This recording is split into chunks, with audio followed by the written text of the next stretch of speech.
Bien, nos vamos a continuar estudiando este capítulo 18 y Dios es el centro de nuestra reunión, mis hermanos. Diario del discípulo, ya vamos en el día número 103, que le he titulado Injusticia al justo. Justo con J mayúscula. Injusticia al justo. Y quiero que me ponga atención de la manera en que vamos a leer esta parte. Vamos a darle primeramente lectura de los versos 12 al 14 y después nos vamos a saltar del 19 al 24. Ahorita le explico por qué. Dice así la escritura, Juan 18 del 12 al 14. Entonces la compañía de soldados, el tribuno y los alguaciles de los judíos prendieron a Jesús y le ataron y le llevaron primeramente a Anás, porque era suegro de Caifás, que era sumo sacerdote aquel año. Era Caifás el que había dado consejo a los judíos de que convenía que un solo hombre muriese por todo el pueblo. Saltamos al 19 hasta el 24. Y el sumo sacerdote preguntó a Jesús acerca de sus discípulos y de su doctrina. Jesús le respondió: yo públicamente he hablado al mundo, siempre he enseñado en la sinagoga y en el templo, donde se reúnen todos los judíos, y nada he hablado en oculto. ¿Por qué me preguntas a mí? Pregunta a los que han oído, que les haya yo hablado. He aquí, ellos saben lo que yo he dicho. Cuando Jesús hubo dicho esto, uno de los alguaciles que estaba allí le dio una bofetada diciendo: ¿así respondes al sumo sacerdote? Jesús le respondió: si he hablado mal, testifica en qué está mal, en qué está el mal. Y si bien, ¿por qué me golpeas? Anás entonces le envió atado a Caifás, el sumo sacerdote. Injusticia al justo. Para esta enseñanza quise juntar las secciones de la estadía del Señor Jesús ante Anás y ante Caifás. Me voy a saltar momentáneamente la presencia de Pedro en la casa del sumo sacerdote, que son los versículos del 15 al 18.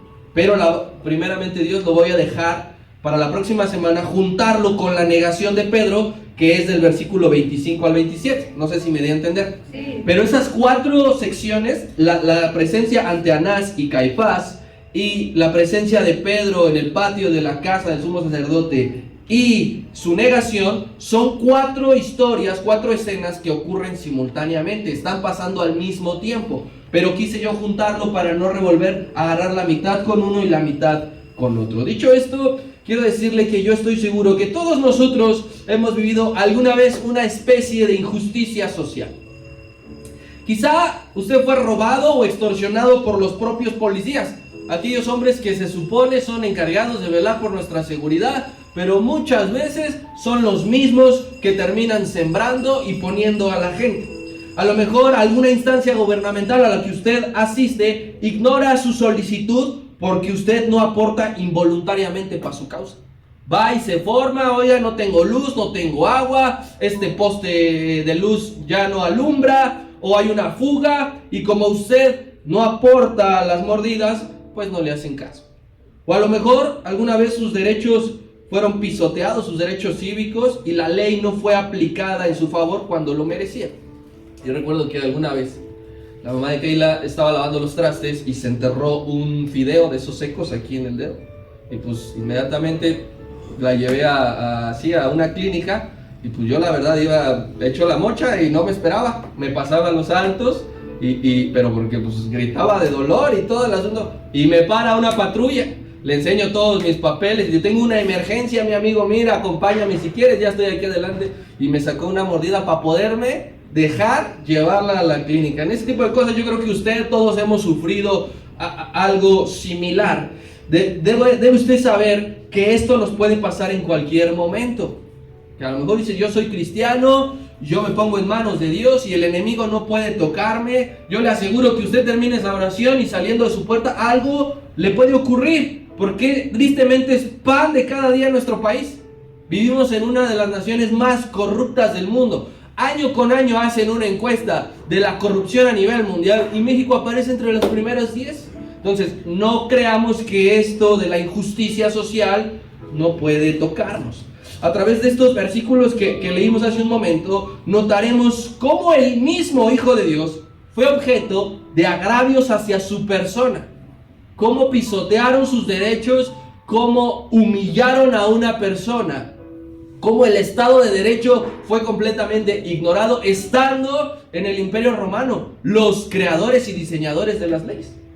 El hombre y Dios justo fue víctima de injusticias. Sí. Tengamos en claro que el Señor Jesús pasará por dos juicios. Uno va a ser religioso y otro va a ser político. Son dos juicios diferentes. Este que leímos es el juicio religioso y va a constar de tres instancias. Primero va a ir ante Anás, después va a ir ante Caifás y al final va a ir ante el concilio, que es el concilio el que le va a dictar sentencia. Los evangelios sinópticos lo describen de una manera general. Esto que está atravesando el Señor lo describen de una manera general. Por ejemplo, ninguno de los tres evangelios, Mateo, Marcos, Lucas, menciona al personaje de Anás. Es solo Juan quien nos va a recoger esta información de tan interesante y peculiar personaje. Versículo número 12, Juan 18, versículo número 12, que dice: entonces la compañía de soldados, el tribuno y los alguaciles de los judíos prendieron a Jesús y le ataron. Yo quiero que usted vea ahí todas las personas que se presentaron, ¿sí? Añadiendo las que ya habíamos visto hace 15 días. Porque esto es todo lo que movilizó al Señor Jesucristo para que le fueran a prender. Todas las arcas políticas y religiosas que movió para que fueran a atraparle. Yo no sé si para atrapar a Barrabás, por ejemplo, se desplegó tal cantidad de elementos que hasta el mismo comandante de las fuerzas fue ante su presencia, porque ese es el tribuno. El tribuno era el jefe, el comandante de todos. No sé si para atrapar a Barrabás o cualquier otro delincuente emplearon y desplegaron tal cantidad de gente. Pero yo quiero que lo veamos de una manera espiritual esto, porque Cristo siempre está sacudiendo el mundo. De una u otra manera, con su doctrina, con algún milagro.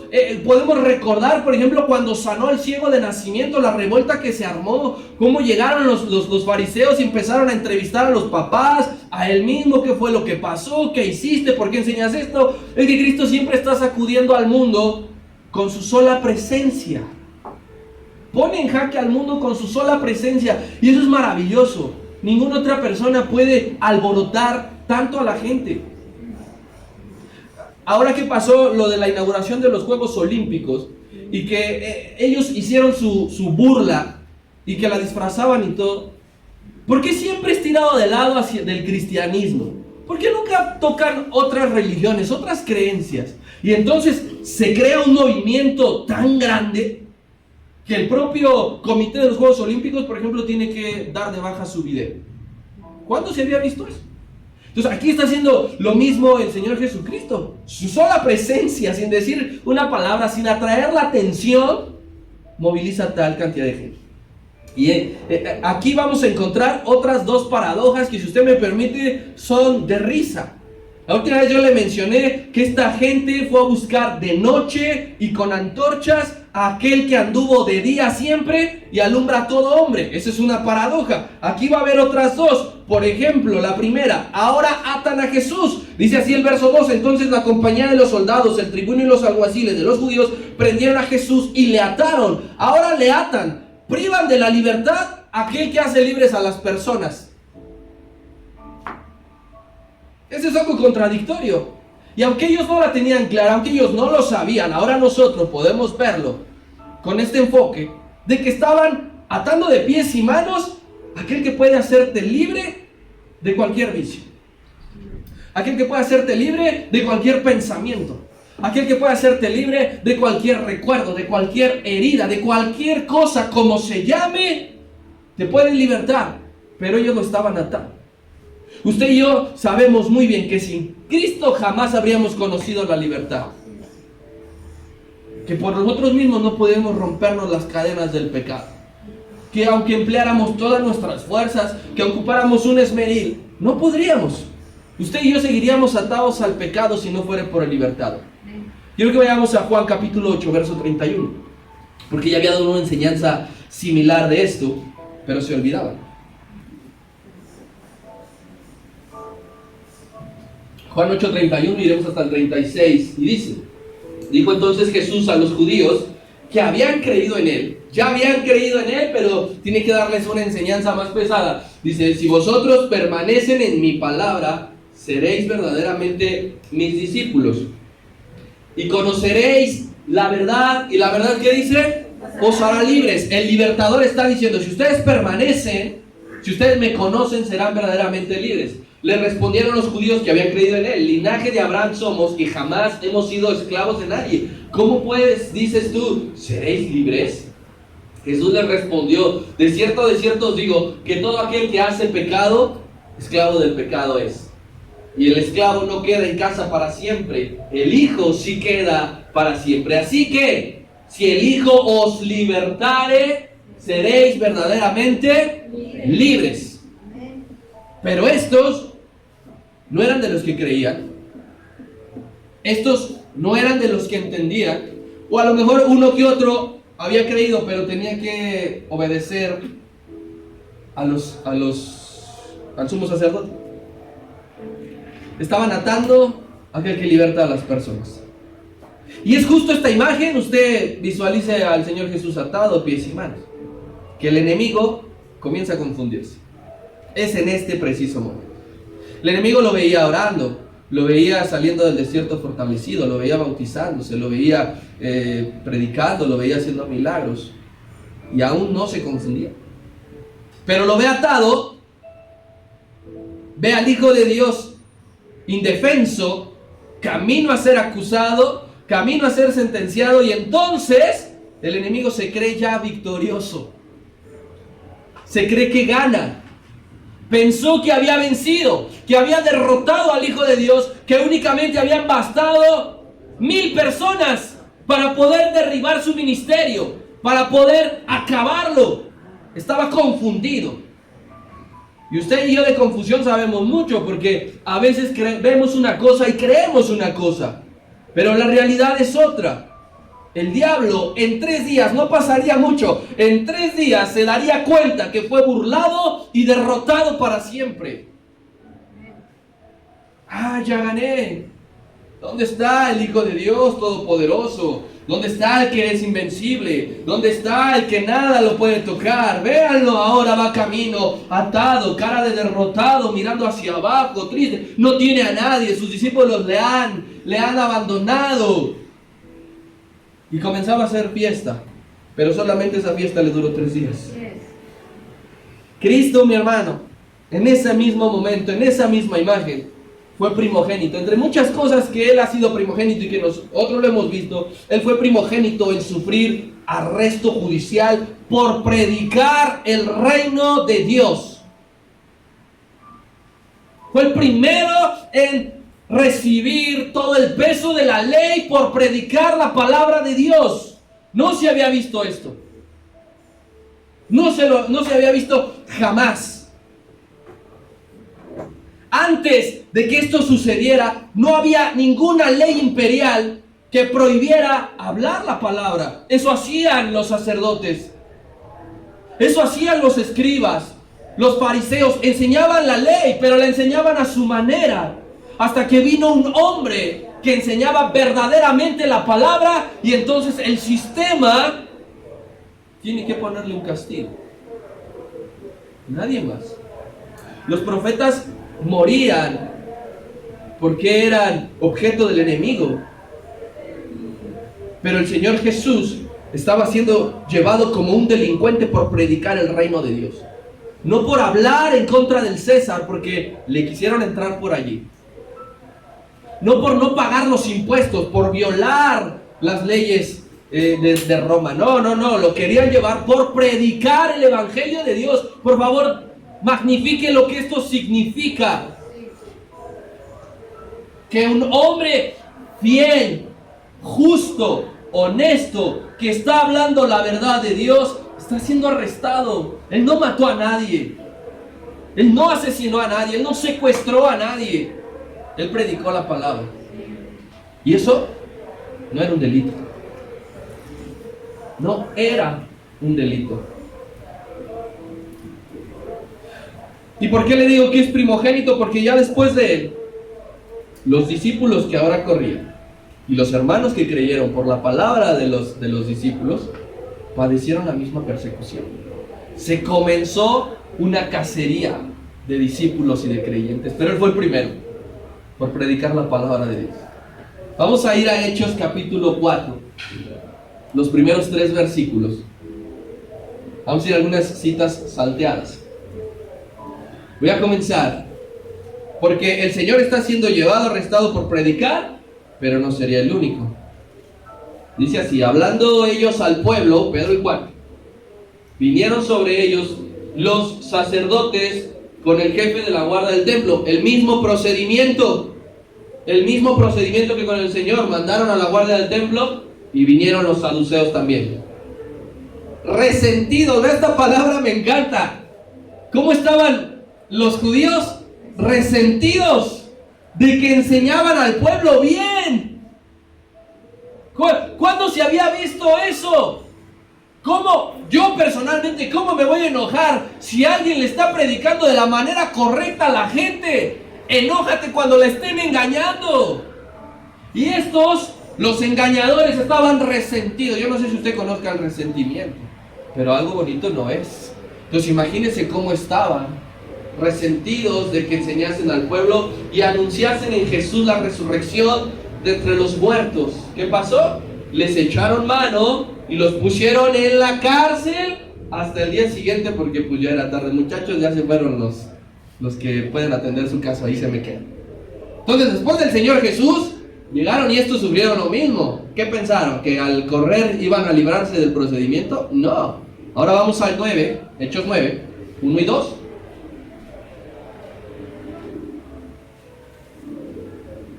Dice así: Saulo, respirando aún amenazas y muerte contra los discípulos del Señor, vino al sumo sacerdote. Pausa aquí, porque este sumo sacerdote al cual se presentó Saulo, ¿sabe quién es? Caifás. El mismo que interroga al Señor es el mismo al que Saulo se presenta para pedirle permiso de que siguiera encarcelando discípulos del Señor. Versículo 2: y le pidió cartas no solamente para Jerusalén, sino llegar hasta Damasco, a fin de que se hallase, él los iba a buscar, hombres o mujeres de este camino, los trajese amablemente. ¿Los trajese cómo? Presos. No, amablemente no. Presos. A fin de que los trajese presos. Vamos a saltar de ese mismo capítulo, versículos 13 y 14.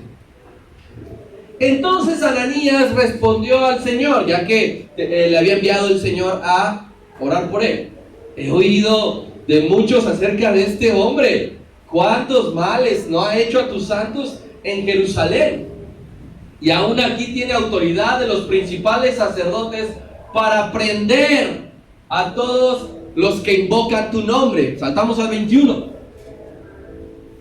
Y todos los que le oían a Pablo ya predicar y decían: ¿no es este el que asolaba en Jerusalén a los que invocaban este nombre? Y a esto vino acá para llevarlos como presos ante los principales sacerdotes. Entonces el primogénito de que todo esto ya se volviera una ley fue el Señor Jesucristo. Ellos no dimensionaron lo que iba a ocurrir después. Ellos pensaron que atándole, llevándole preso y posteriormente matándole iban a acabar. Pero ahora no nada más tendrían que ir por un hombre, tenían que ir por cientos y por miles. Que en un poco de tiempo esto se multiplicó. El mundo, mi hermano, se aira de los que invocan la presencia de Dios en los parques. Yo no sé si usted ha visto gente. La gente podrá decir los locos. En la explanada, allá donde trabajan, hay gente predicando en la entrada del metro y los callan. Les avientan botellas de agua. Alguna vez algunos lo descalabraron con rocazos. El mundo se enoja de que en las plazas se esté anunciando la palabra, de que pongan alabanzas. Se enojan como si escuchar su música fuese algo que relajara y que diera fruto, pero ponen una alabanza y empiezan a enardecerse. Se enojan de quien predica en las calles. Mi hermano, todo empezó con un hombre que fue a la cárcel por predicar la palabra, y hoy miles alrededor del mundo son presos políticos por anunciar la verdad del Evangelio. La fuerza y la fortaleza de Jesucristo, todo lo que arrastró, el ejemplo. Usted y yo no conocemos a los que están en la cárcel ahora en otros países, pero se ven en Jesucristo. Y si mi maestro fue a la cárcel, ¿por qué yo no? Por predicar el Evangelio. Yo quisiera preguntarle a usted para que reflexione. Si su libertad dependiera de que deje de predicar a Cristo, su libertad, literalmente, si a usted le dijeran, si sigues predicando te vas a la cárcel, ¿qué va a hacer usted hoy, 16 de agosto del 2024? ¿Qué haría usted si lo amenaza el gobierno, si hay una ley que le prohíbe predicarle a alguien? ¿Qué haría usted? ¿Se va a callar o va a seguirle? No me conteste, usted lo sabe. Según su valentía, según su amor por Dios. Oficialmente, entonces, el libertador está preso por predicar. Segunda paradoja. Tiene que pasar por 3 filtros religiosos para que evalúen su inocencia o su culpabilidad. Por 3, porque entre 3 tenían que conjuntar sus testimonios, tenían que juntar tú que viste, tú que le encontraste, tú que escuchaste de él, para poderle armar un expediente. Entre 3. Cuando alguien es verdaderamente culpable no se necesitan 3. Yo creo que con 1 es más que suficiente. Pero aquí tenían que buscarle y buscarle y buscarle. Y la paradoja es que le buscaron en 3 instancias su inocencia o su culpabilidad, a quien con toda sabiduría y todo poder nos discierne y nos conoce y no necesita enviarnos con alguien más para dictaminar algo. Él conoce tu pensamiento, Él conoce tu corazón. Es tan poderoso que antes de que hablemos, Él ya sabe qué vamos a decir, y no hay que enviarnos con alguien más. Es el juez justo, mi hermano, quien va a evaluar nuestra vida en aquel gran día. Y es quien va a dictaminar si somos hallados aceptos o culpables. Estaban llevando preso al hombre para interrogarle, para ver si se podía librar, pero es ese mismo hombre quien en la eternidad va a ver si somos libres o somos condenados. ¿Cómo cambia todo? ¿Cómo cambia todo? El enemigo por un momento piensa que ha vencido. Y ya comenzó esto, Esto de que el Señor evalúe y que diga qué es lo que va a pasar con algunas personas, ya ha comenzado. Porque del hombre que le entregó, dijo, ay de aquel por quien el Hijo del Hombre es entregado, mejor le hubiese no haber nacido. Ya comenzó. Ese hombre no tiene salvación. Desde antes, todavía ni lo vendía. Y él ya dijo, aquel que entregue al Hijo del Hombre, mejor rogará no haber nacido nunca. Imagínense cuál va a ser la resolución de Cristo para aquellos que lo estaban acusando injustamente. Cuando lleguemos todos delante del altar y que se han abierto los libros donde van a estar nuestras obras, y van a ser, dice claramente la Escritura, que cada uno será juzgado conforme a sus obras, según cada palabra ociosa que también haya salido de su boca. Y a aquellos hombres el Señor Jesús le dirá, no en un sentido de venganza, sino en un sentido de justicia, de cómo lo tuvieron que haber hecho ellos. Tú hiciste esto cuando tuviste que haber hecho esto. Igualmente hay condenación para los malos gobernantes. Él dice, ay de los reyes, ay de los pastores. Constantemente está diciendo eso. O también ya comenzó diciendo que los que hacen tropezar a un pequeño en la fe, dicen, mejor que aquel que se le atreva y se le ocurra hacer eso, que se ate desde ahora a una piedra de molino y se aviente al mar, porque lo que le espera no va a ser nada bueno quien haga tropezar a uno de estos pequeños.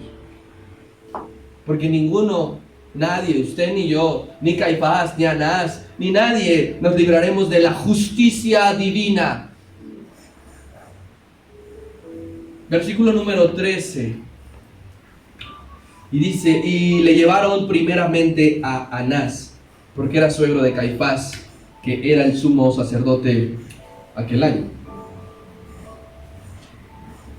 Dos nombres clave en la ejecución de Cristo. Yo quiero hablarles de los dos. Empecemos con Anás. Su significado es bastante bonito.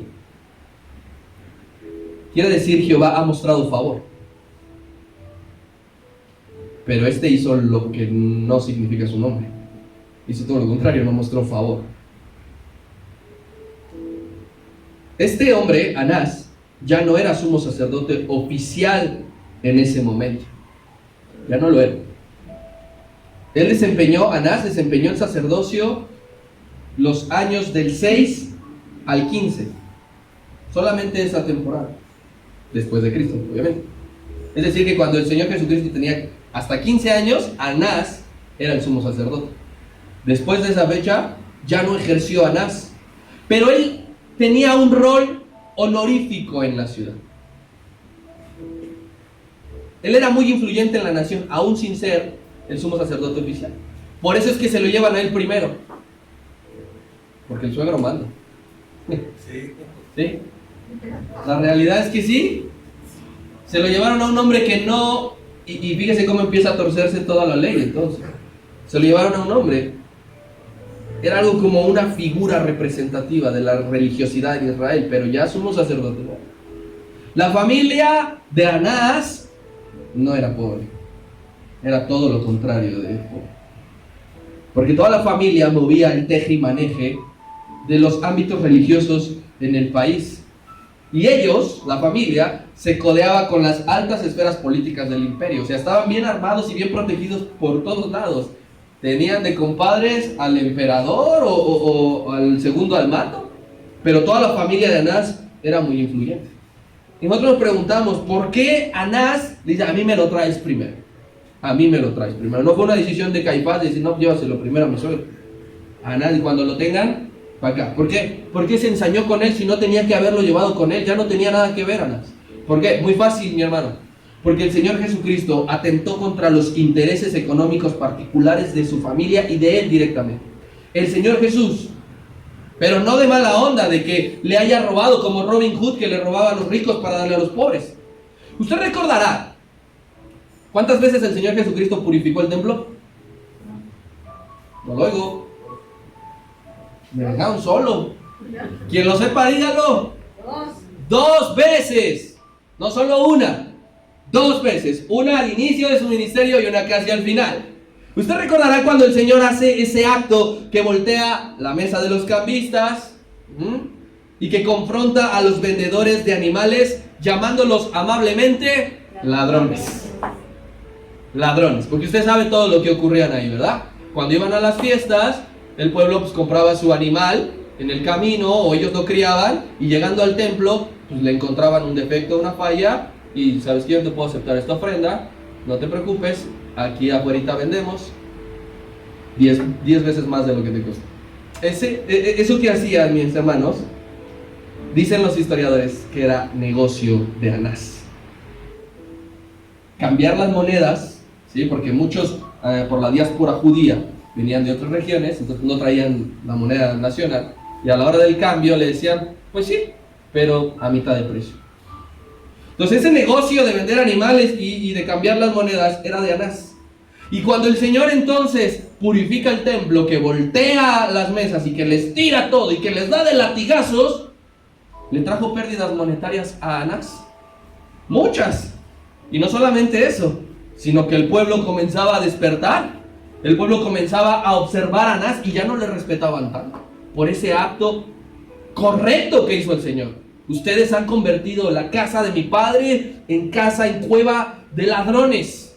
Y entonces Anás perdió mucho dinero y le traía unas ganas al Señor Jesucristo. Desde ese momento, las 2 veces que él quería buscar la manera, el momento en que iba a desquitarse de lo que había hecho. Versículos 19 al 24 de Juan 18. Porque aquí está ante Anás. Y el sumo sacerdote preguntó a Jesús acerca de sus discípulos y de su doctrina. Aquí empezó la entrevista y Jesús le respondió: yo públicamente he hablado al mundo, siempre he enseñado en la sinagoga y en el templo donde se reúnen todos los judíos, y nada he hablado en oculto. ¿Por qué me preguntas a mí? Pregunta a los que han oído que les haya yo hablado. He aquí, ellos saben lo que yo he dicho. Cuando Jesús hubo dicho esto, uno de los alguaciles que estaba allí le dio una bofetada diciendo: ¿así respondes al sumo sacerdote? Jesús le respondió: si he hablado mal, testifica en qué está el mal, y si bien, ¿por qué me golpeas? Anás entonces le envió atado a Caifás, el sumo sacerdote. El juicio del Señor estuvo lleno de irregularidades. Primeramente, por el lugar, por el día y por la hora en que todo se estaba llevando a cabo. Por el lugar, primero, ¿dónde? En la casa del que ya no es sumo sacerdote. Yo no sé si usted conoce historias que en este país abundan de desaparecidos, de presos políticos.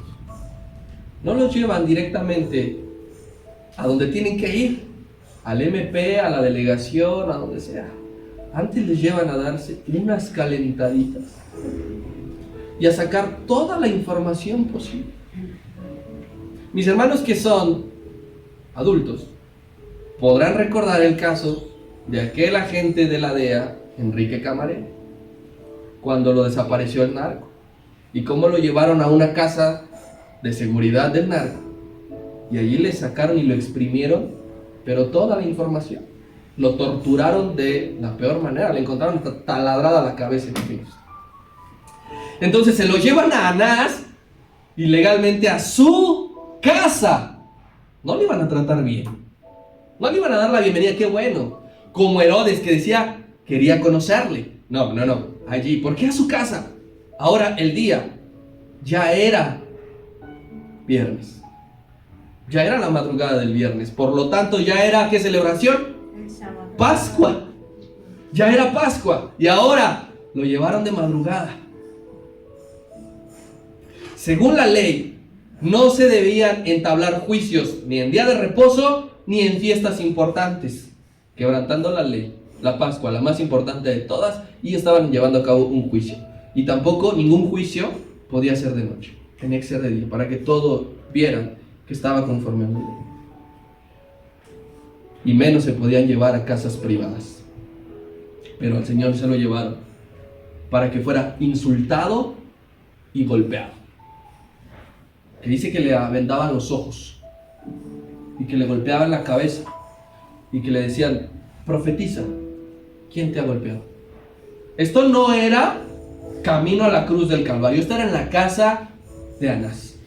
¿Por qué le hicieron eso? Porque había una profecía mesiánica de que según los judíos el Mesías reconocería, ¿sí?, a la gente con su sola aroma, de que no era necesario la vista para poder hablar y decir quién era esa persona. Entonces le vendaban los ojos, le pegaban y decían: a ver, ¿quién te ha pegado? Profetízanos. Anás viola la ley también, porque era ilegal interrogar a presos sin ofrecerles defensa. Lo mismo que ahora. ¿Qué es lo primero que dice un acusado? No voy a decir nada hasta que esté presente mi abogado. Tengo derecho a hacer mi llamada, ¿sí o no? Entonces aquí le estaban interrogando y no había quien le ofreciera una defensa. Y aquí la ilegalidad rebasa los límites porque nadie podía interrogar directamente y acusar al acusado. Quienes acusaban a cualquier acusado eran los testigos. Y es toda esa noche en casa de Anás y de Caifás quienes estuvieron llegando testigos falsos en contra de él para ver si lo encontraban, pero dicen que no encontraban, no le hallaban, ninguno, se contradecían entre sí mismos. Todavía toda la noche pegándole en una casa privada y diciendo mentiras en su contra. La principal preocupación de Anás, mi hermano, es lo que le dice al principio del versículo 19. Le pregunta por su doctrina y por sus discípulos. Su principal preocupación era la teología que venía enseñando todo este tiempo.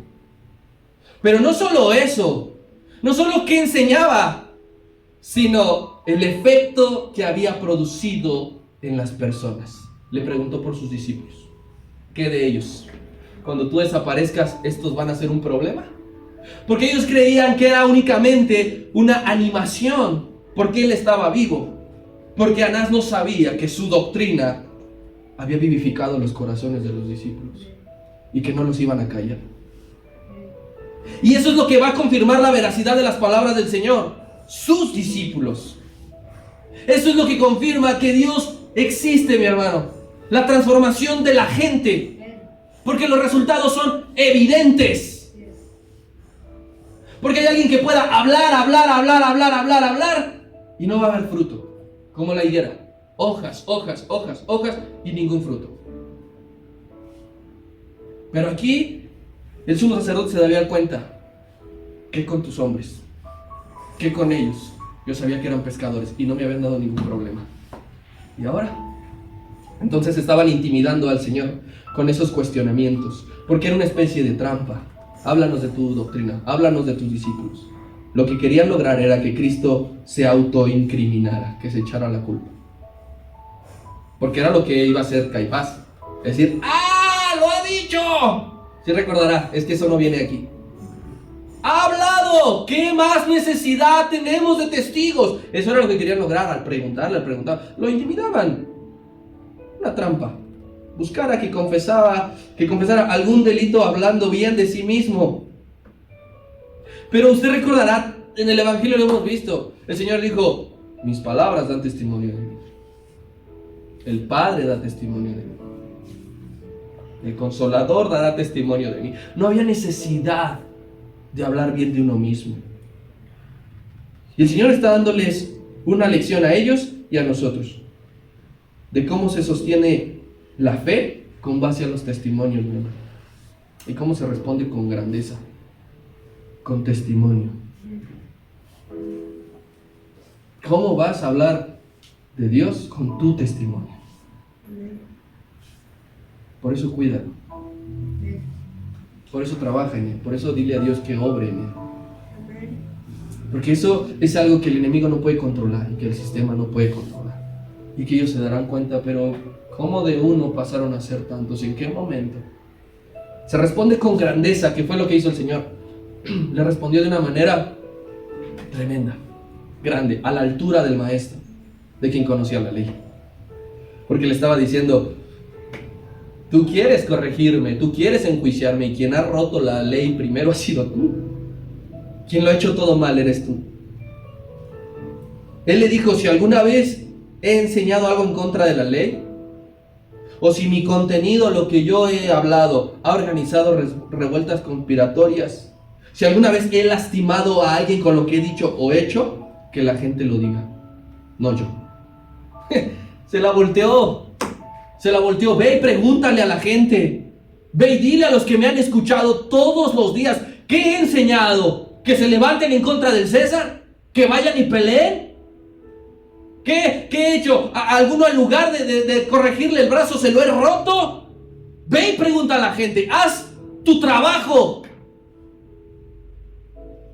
Y es que, mi hermano, predicar de Cristo es algo tan sano y tan puro que no avergüenza y no hay por qué hacerlo en secreto. Eso fue lo que hizo el Señor. Yo nada he hecho en lo oculto. Nada he hablado en contra de nadie en lo oculto. Yo me he dedicado a predicar la palabra de Dios. Para nosotros debe ser igual de importante e igual de trascendente predicar sanamente y puramente el Evangelio y no te sientas avergonzado de ello. Nunca lo hagas escondiéndote. No te escondas de tu familia por decir, es que me van a ver raro, es que ya no me van a hablar, es que ya no me van a invitar. No te escondas en la escuela de que es que me van a poner apodos. Si vas a predicar de Cristo, hazlo y que todo el mundo te vea. No te escondas. Porque predicar de Cristo no perjudica a nadie. A nadie. Al contrario, yo creo que cuando el pueblo predica a Cristo, hay bendición en la nación. El país es bendecido. Porque el apóstol Pablo dijo, no me avergüenzo del Evangelio, porque es poder de Dios. No me avergüenzo. Y lo que usted y yo estamos haciendo, mi hermano, no es darnos a conocer. Cuando predicamos, por ejemplo, no quiero que mi nombre sea recordado.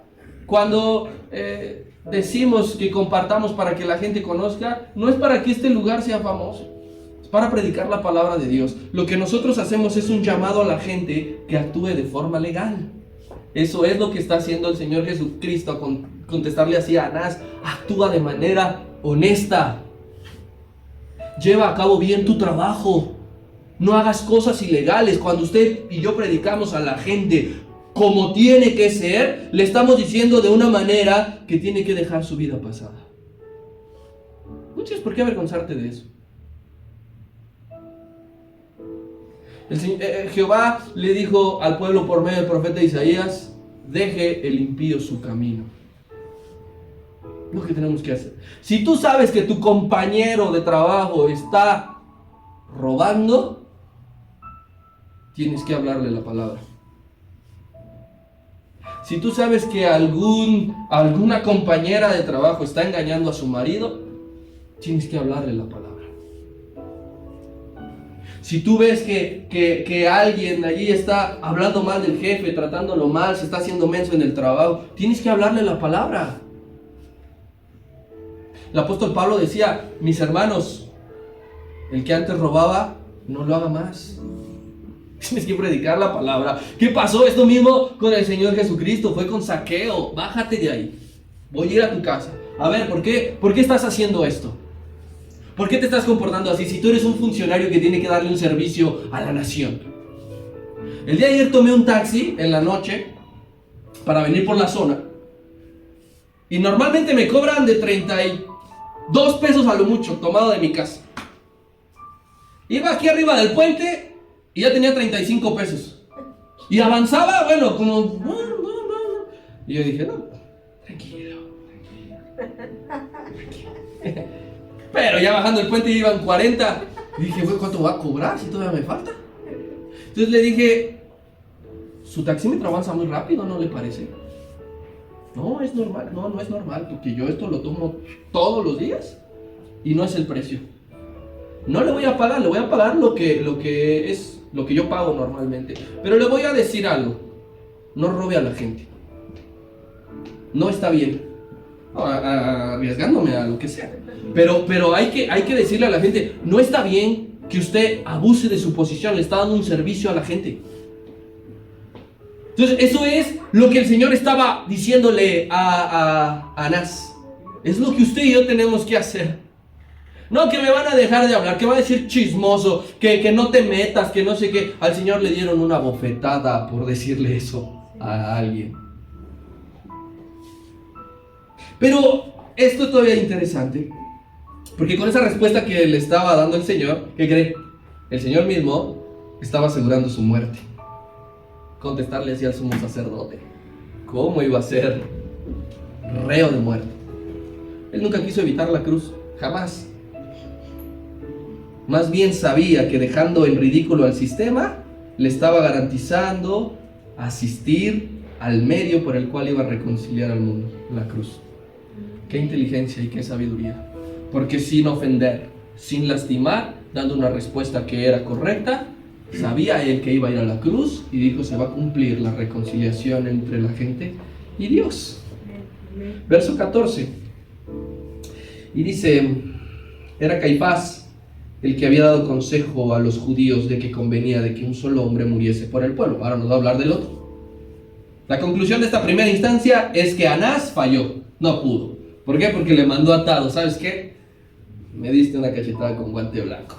Vete para Caifás. Ahora es el turno de este hombre, Caifás. Según los registros históricos, este hombre también se llamaba José. Quizá José era su nombre hebreo y Caifás su nombre latín. Y el nombre de Caifás quiere decir el manipulador. Como anillo al dedo le quedó. Este hombre era yerno de Anás. Y era él sí el sumo sacerdote en turno. Y fue sumo sacerdote por 18 años.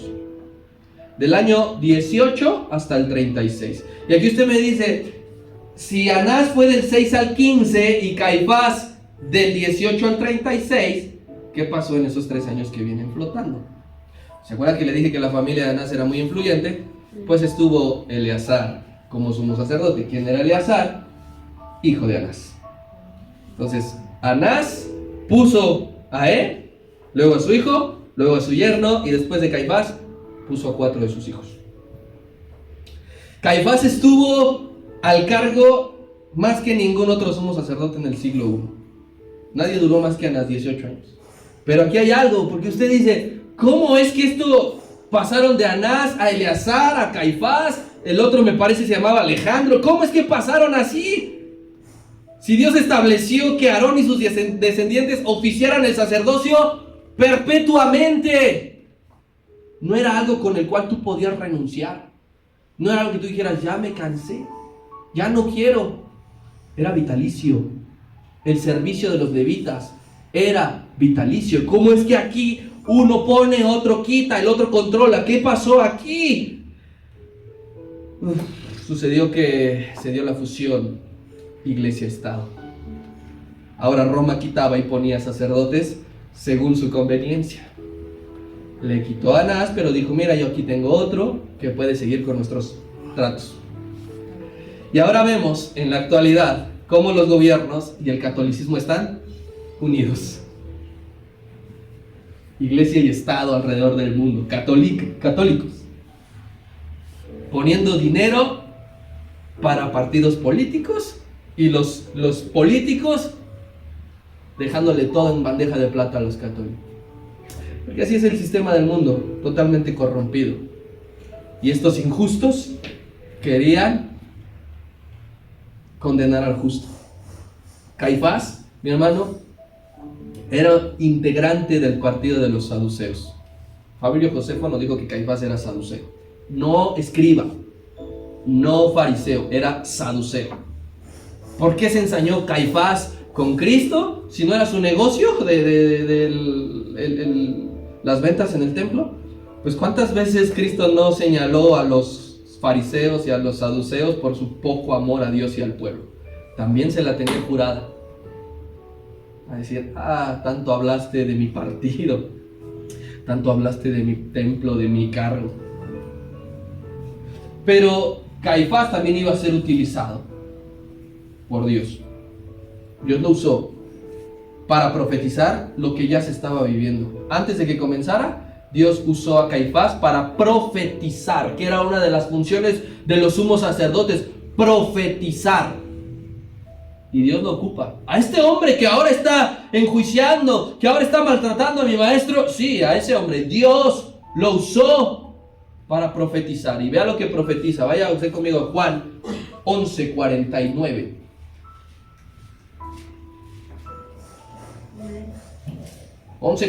Hasta el 52 dice: entonces Caifás, uno de ellos, sumo sacerdote de aquel año, les dijo a todo el concilio: vosotros no sabéis nada, ignorantes, ni pensáis que esto nos conviene, que un hombre, aquí está la profecía, que un hombre muera por el pueblo y no que toda la nación perezca. Esto no lo dijo por sí mismo, sino que como era el sumo sacerdote aquel año, profetizó que Jesús había de morir por la nación, y no solamente por la nación, sino también para congregar en uno a los hijos de Dios que estaban dispersos. Ese hombre que delante del concilio se levantó y dijo: ustedes no saben nada, par de muertos. Esto nos conviene, Él va a morir. Él va a morir, es mejor que muera uno a que muera todos. Y Juan después dice: lo que hizo Caifás fue obra de Dios, porque gracias a la muerte de Jesucristo, por la condenación de Caifás, es que ahora Dios puede reunirnos a todos los creyentes en un solo hombre. Este mismo hombre, Caifás, fue quien rasgó sus vestidos en señal de indignación. Él dijo: ¡ha blasfemado! Y se arrancó la ropa, cuando los sacerdotes tenían prohibido rasgarse las vestiduras. ¿Y quién no iba a enjuiciar? ¿Quién iba a señalar a Caifás por lo que había hecho? Querían condenar a uno, pero ¿quién los iba a condenar a ellos? ¿Quién iba a decir? Ni siquiera yo creo que se sabían la ley. Ni siquiera se acordaban que era imposible. Ahora que con el pastor estamos viendo todo lo que contiene las vestiduras reales del sumo sacerdote, Dios dijo, esto no se puede descubrir, esto no se puede arrancar, y este hombre lo arrancó. Así van pasando, mis hermanos. Este juicio, mi hermano, que está viviendo el Señor, fue una buena oportunidad para mostrarse como hijo de Dios. Hay que aprovechar las buenas oportunidades que tenemos para mostrarnos como hijos de Dios. A veces cuando perdemos el dominio, cuando perdemos el control, mostramos todo menos ser hijos de Dios. Nos dejamos dominar por pasiones, por ira, por momentos, por sentimientos. Pero aquí el Señor, siendo golpeado, humillado, no le daban de comer, no le daban de beber, lastimaban sus manos y sus pies, se portó como el unigénito de Dios. Amén. El Señor, cuando estaba sentado o arrodillado o sentado, no sabemos cómo estaba, no tuvo nunca la menor esperanza de justicia humana. Él no esperaba que le dijeran, puedes irte a tu casa. Jamás. Ya se sabía condenado de antemano. Pero aún condenado, siempre confió plenamente en Dios. Siempre su seguridad, siempre su esperanza estuvo en Dios. Mira, yo no sé qué momentos vivas hoy, vivas mañana. Trata de mostrarte como hijo de Dios. Siempre tienes una buena oportunidad y confía siempre en Dios. Siempre confía en Él. A pesar de que tengas todo en contra, de que voltees y nadie esté a tu lado, el más importante está dentro de ti y nunca te va a dejar. Y yo quiero que esta noche te vayas consciente de esto. Puede ser que Dios ocupe una injusticia social en tu contra para sus propósitos. Puede que vivas algo así, para que Él te forme como hombre y mujer de fe, para que tengas el carácter del rey. ¿Quién va a estar dispuesto? Amén. Amén. Dale un aplauso.